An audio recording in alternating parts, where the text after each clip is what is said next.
नमस्कार, आप देख रहे हैं बिहार स्पेशल। मैं हूं आपके साथ रेखा मिश्रा। केंद्र की नरेंद्र मोदी सरकार ने जैसे ही अपने कैबिनेट में देश भर में जाति जनगणना कराने का फैसला लिया, उसके बाद से बिहार में राजनीतिक सरगर्मी बढ़ गई है।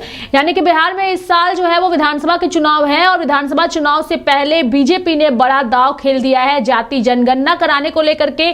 चूंकि जाति जनगणना का मुद्दा बिहार में काफी ज्यादा गर्म था, तेजस्वी यादव लगातार इसकी मांग करते आए हैं।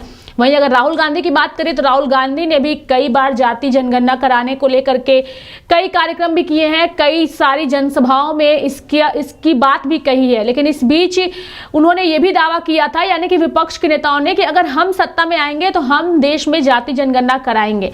लेकिन विपक्ष के सपने को चकनाचूर करते हुए नरेंद्र मोदी ने बड़ा दांव खेला है और इस दांव को बिहार चुनाव से जोड़कर भी देखा जा रहा है।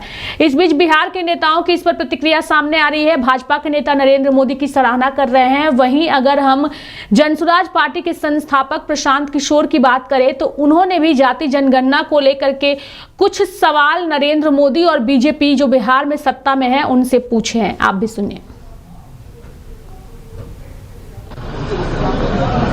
पहले से ही इस बात को सोचे हुए थी कि हम अगर अलग से जातीय जनगणना कराते हैं तो उसका एक बहुत बड़ा खर्च जो है सामने आता है।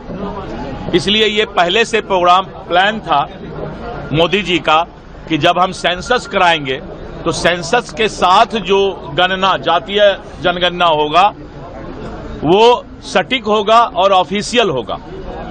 इसलिए इस देश का पैसा भी बचेगा और सेंसस के साथ हम ऑफिशियल जातीय गणना भी कराएंगे, जिससे कि आने वाले समय में सभी जाति को उनका अधिकार हम सेंट्रल गवर्नमेंट के ऑफिशियल पोर्टल से दे पाएंगे। अब तो इसका जवाब हम दे दिए, अब तो हम दे दिए जवाब कि पहला बार ऐसा हुआ कि सारे विपक्ष ने मोदी जी के इस फैसले पर पटाखा तक फोड़ दिया।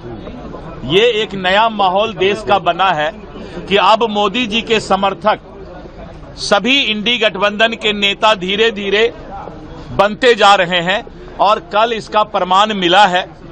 लेकिन मोदी जी अपने आप में विगत 3 वर्षों से इस बात को दिमाग में रखे हुए थे कि जैसे ही सेंसस, क्योंकि सेंसस का एक अवधि होता है, जो भारत में सेंसस होता है देश में, उसका एक काल होता है, खंड काल होता है। तो वो सोचे हुए ही थे कि गणना के साथ हम जातीय गणना भी कराएंगे तो देश का पैसा अलग से खर्च नहीं करना पड़ेगा।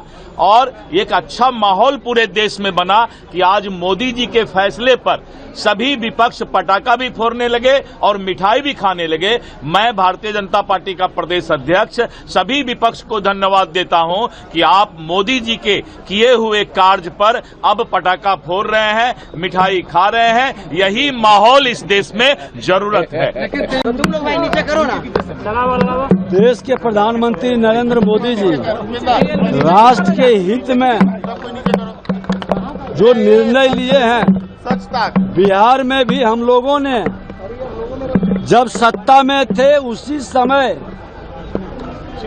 मुख्यमंत्री नीतीश कुमार जी और श्रद्धेय सुशील मोदी जी के नेतृत्व में ये निर्णय हुआ था और हम नेता प्रतिपक्ष के रूप में इसका समर्थन भी किए थे। और आज ये पूरे देश में लिया गया है जातीय जनगणना और ये इन लोगों के हाथ में जो राजनीति का तोता था वो उड़ गया, बौखला गए हैं, परेशान हैं। अब कई रूप बदल करके इनकी कई भाषा भी निकलेंगे, लेकिन राष्ट्र के हित में, उसके विकास के हित में, आने वाले भावी पीढ़ी के उत्थान के लिए प्रधानमंत्री ने निर्णय लिया है। स्वागत है और इस निर्णय पर विकास की गति बढ़ेगी। ऐसे परिवारवाद की जमींदारी का जमीन खिसकेगा। ये लोग ज्यादा दिन अब राजनीति नहीं कर पाएंगे जब जमीन से जुड़े लोग आगे आ जाएंगे। तो तेजस्वी यादव वो क्रेडिट ले रहे हैं कि हमने सरकार में जब मुख्यमंत्री थे तो जाकर मिले और हम करवाए और जश्न मना रहे। अरे तेजस्वी यादव जी 15 साल अवसर मिला था, क्यों नहीं बोल पाए थे? ये निर्णय तो जब बीजेपी सत्ता में थी तब हुई थी, आप तो उस समय विपक्ष में थे। ये लोग सिर्फ भौकाल बनाता है, करनी कथनी में समरूपता नहीं है। भारतीय जनता पार्टी आज लोगों के हित में आरक्षण भी दिया, लोगों को रोजगार उत्थान का अवसर भी भाजपा ही देगी। राहुल गांधी वो ट्वीट कर कहा था कि मैंने कहा था ना मोदी जी को कि करवा कर रहेंगे जाति जनगणना। राहुल गांधी जी को लंबे समय तक सत्ता में अवसर मिला, सिर्फ बात बना रहे हैं। जातीय उन्माद फैलाने का, समाज को बांटने का, सामाजिक सौहार्द खत्म करने का सिर्फ रणनीति राजद कांग्रेस के कल्चर में समाया है। लेकिन भाजपा एक राष्ट्र श्रेष्ठ राष्ट्र, सबका साथ, सबके विकास के भाव को ईमानदारी से निभाता है। और उन्होंने देखा कि इनके गंदे मानसिकता सिर्फ सामाजिक ताना बाना को तोड़ने के लिए है, विकास के लिए नहीं। प्रधानमंत्री जो निर्णय लेते हैं उसकी अगली प्लानिंग भी उत्थान और कल्याण का कर लेते हैं। उठ बैठ किए, आरक्षण को दबा दिए, यही लालू यादव हैं जो कांग्रेस के पल्लू में पले थे और मंडल कमीशन को लागू नहीं होने दिया, मंडल कमीशन के नाम पर राज किया था। अरे धन्य नरेंद्र मोदी जो लालू यादव और कांग्रेस के बरसों के पाप को धोने का काम किया। हाँ, क्योंकि पटाखा नहीं फोड़ेंगे तो और क्या करेंगे? अगर है तो करा ले। ये नरेंद्र मोदी है जिसने ओबीसी को सरकारी कानून के तहत मजबूत किया। यही नरेंद्र मोदी जी हैं जिन्होंने एससी के कोर्ट में दिए हुए को लोकसभा से मजबूत किया। ये वही नरेंद्र मोदी हैं जो गरीब आरक्षण उसको भी सवर्णों को भी दिया। नरेंद्र मोदी जो कहते हैं वो करते हैं, इनको हिम्मत है कान पकड़ने का। उठ बैठ करे जाके कोर्ट में। अरे भाई, क्रेडिट लेने से अपने मन मियां मिट्ठू बने ना। कांग्रेस क्या कहेगा? जिस कांग्रेस ने सामाजिक आरक्षण का, सामाजिक समरसता का जीवन भर विरोध किया उसने। नेहरू ने किया, काका कालेलकर को वापस लिया, नहीं एक्शन लिया। इंदिरा जी ने नहीं लिया, मंडल कमीशन आयोग को ठंडे बस्ते में डाला। राजीव गांधी ने डाला, लालू यादव उनके साथ थे, ये भी डाले। ये देखिए, ये जो पूरा विषय है ये ज्यादातर नेताओं के लिए, दलों के लिए राजनीतिक वाद विवाद और राजनीतिक अपमानशिप की बात ज्यादा है और इससे समाज का सुधार हो, उस पर जनगणना के आधारित कार्यक्रम बने, वो कहीं न कहीं सेकेंडरी मुद्दा लगता है। ऐसा मैं इसलिए कह रहा हूं कि भाजपा जो अभी देश में इसको करने जा रही है, भाजपा की सरकार जिसने घोषणा की है, वो लोग तो बिहार में सरकार में हैं। 2 साल पहले जातीय जनगणना यहां बिहार में कराया गया है। तो भाजपा के लोगों को ये बताना चाहिए कि जो बिहार में जनगणना हुई जाति आधारित, उस पर जो फाइंडिंग आए, उस पर यहां की सरकार ने क्या किया। नवंबर 2023 में बिहार की सरकार ने, मुख्यमंत्री ने ये घोषणा की थी कि जातीय जनगणना में जो गरीब परिवार पाए गए हैं 94 लाख, उनको 94 लाख परिवारों को 2-2 लाख रुपए दिए जाएंगे। अब भाजपा सरकार में, भाजपा को ये बताना चाहिए कि भाई वो 2 लाख रुपए अभी आपने दिया कि नहीं दिया। अभी तक तो किसी को 1 रुपया नहीं दिया गया।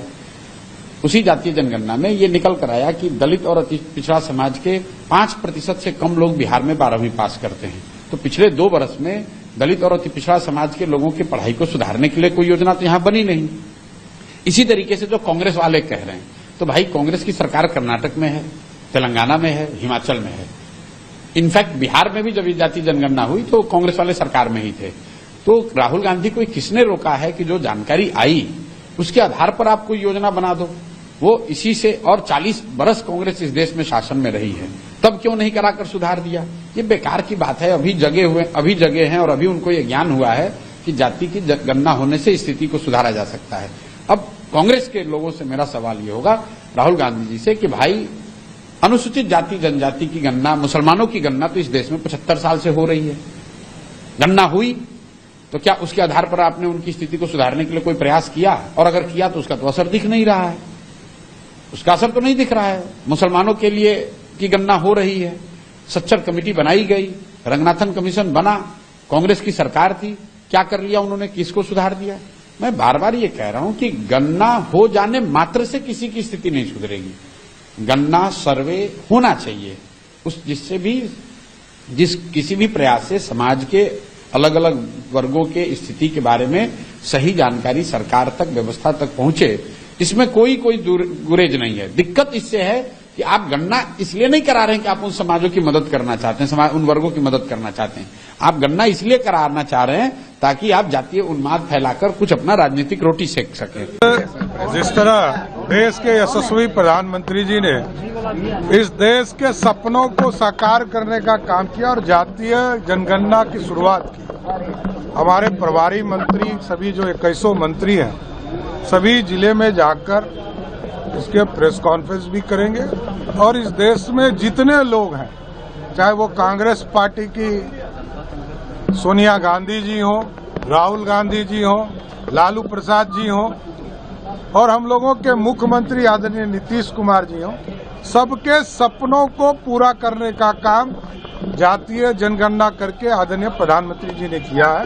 और बिहार के विकास में हम क्या योगदान कर सकते हैं, हमारे मंत्री लगातार इस समीक्षा कर रहे हैं और विकास को आगे ले जा रहे हैं।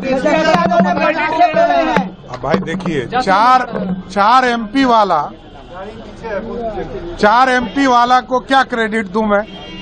लोकतंत्र में जनमत होता है, सरकार होता है। प्रधानमंत्री कौन है? देश के यशस्वी प्रधानमंत्री नरेंद्र मोदी हैं। कैबिनेट से पास किसने किया? नरेंद्र मोदी की सरकार। क्योंकि राजद को काम करने का तरीका पता नहीं है, उनको लगता है कि सब जमीन हमारा ही है, हम ही हड़प ले। जैसे लालू जी ने कहा कि हम तो 1995-96 में यूनाइटेड फ्रंट की सरकार ने इसको पारित किया था, तो 1995-96 में पारित हुआ तो आज तक लागू क्यों नहीं हुआ? 10 साल तक केंद्र में लालू जी के समर्थन से सरकार थी। लालू जी बताए तो इसके लिए अपराधी कौन है? कांग्रेस पार्टी अपराधी है कि आप अपराधी हैं? कि 10 साल, आज लगभग 30 साल पहले जो आपने कानून बनाया, आदेश पारित किया, वो लागू ही नहीं हुआ। ये कौन घोटाला है? और सोनिया गांधी जी को इसलिए मैं याद कराता हूं कि इस देश में राजीव गांधी जी की चर्चा वो करती हैं कि राजीव गांधी जी ने सपना देखा था कि महिलाओं को आरक्षण मिले, किसी ने आरक्षण नहीं दिया और लालू जी ने तो कॉपी ही फाड़ दिया था बिल का। तो आप याद कीजिए, सबका सपना मोदी जी पूरा करते हैं। ये बेचारे लोग सिर्फ क्रेडिट ले सकते हैं, ये लोग हल्ला कर सकते हैं, यही काम है इन लोगों के पास। कांग्रेस पार्टी हो या राष्ट्रीय जनता दल हो, ये सिर्फ हल्ला कर सकती है, इससे अधिक रोल नहीं।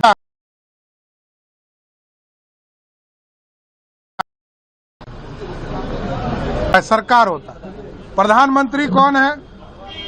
देश के यशस्वी प्रधानमंत्री नरेंद्र मोदी हैं। कैबिनेट से पास किसने किया? नरेंद्र मोदी की सरकार। क्योंकि राजद को काम करने का तरीका पता नहीं है, उनको लगता है कि सब जमीन हमारा ही है, हम ही हड़प ले। जैसे लालू जी ने कहा कि हम तो 1995-96 में यूनाइटेड, राजीव गांधी जी की चाहते हैं, ये बेचारे लोग सिर्फ क्रेडिट ले सकते हैं, ये लोग हल्ला कर सकते हैं, यही काम है इन लोगों के पास। कांग्रेस पार्टी हो को लेकर के बीजेपी के तमाम नेताओं ने जो है वो अपनी प्रतिक्रिया व्यक्त की है और सभी ने जो है वो अपने स्तर से नरेंद्र मोदी की भी सराहना की है और साथ ही सत्ता पक्ष और विपक्ष की एक जैसी प्रतिक्रिया होने पर भी खुशी व्यक्त की है। मेरे साथ फिलहाल अभी के लिए बिहार स्पेशल में इतना ही। आप देखते रहिए लाइव इंडिया हर पल। नमस्कार।